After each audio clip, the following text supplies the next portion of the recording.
សួស្តីពុកម៉ែបងប្អូនអ៊ំពូមីចាវិញជួបគ្នាសារជាថ្មីម្ដងទៀតហើយ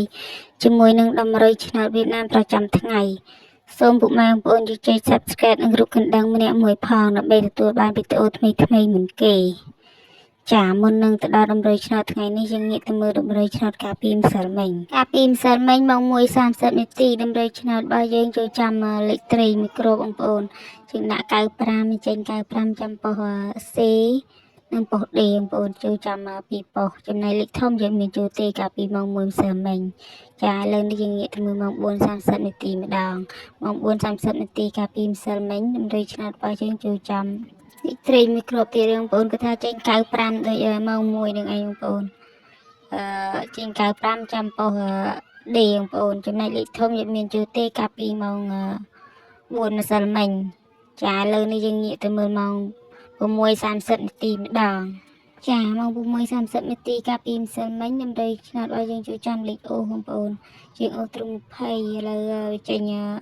26ចាំប៉ុស A បងប្អូននឹងចូលចាំលេខត្រេងមួយគ្រាប់ដែរបងប្អូនយើងដាក់76ហើយចេញ76ចាំ2ប៉ុសបងប្អូន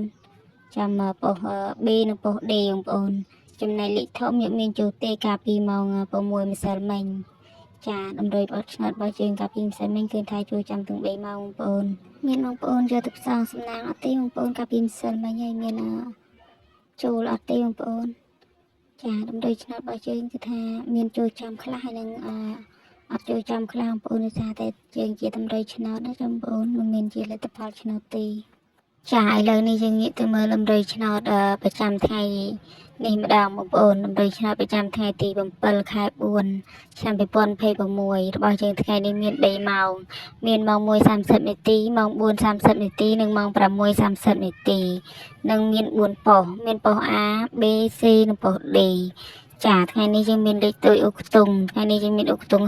5និងលេខត្រេង4គ្រាប់គ្រាប់ទី1យើងមានលេខ23គ្រាប់ទី2យើងមានលេខ36គ្រាប់ទី3យើងមានលេខ28និងគ្រាប់ទី4យើងមានលេខ02លេខធំថ្ងៃនេះយើងមានលេខ253គុណចាដំរីឆ្នោតប្រចាំថ្ងៃទី7 ខែ 4 ឆ្នាំ 2026របស់យើងថ្ងៃនេះមានតែប៉ុណ្ណឹងបងប្អូនអាចយកទៅផ្សងសំណាងឬគ្រាន់តែមើលលេងកម្សាន្តបានចាអរគុណច្រើនដែលបានទស្សនាសូមឲ្យពុកម៉ែបងប្អូនសំណាងល្អនិងហេងៗគ្រប់គ្នា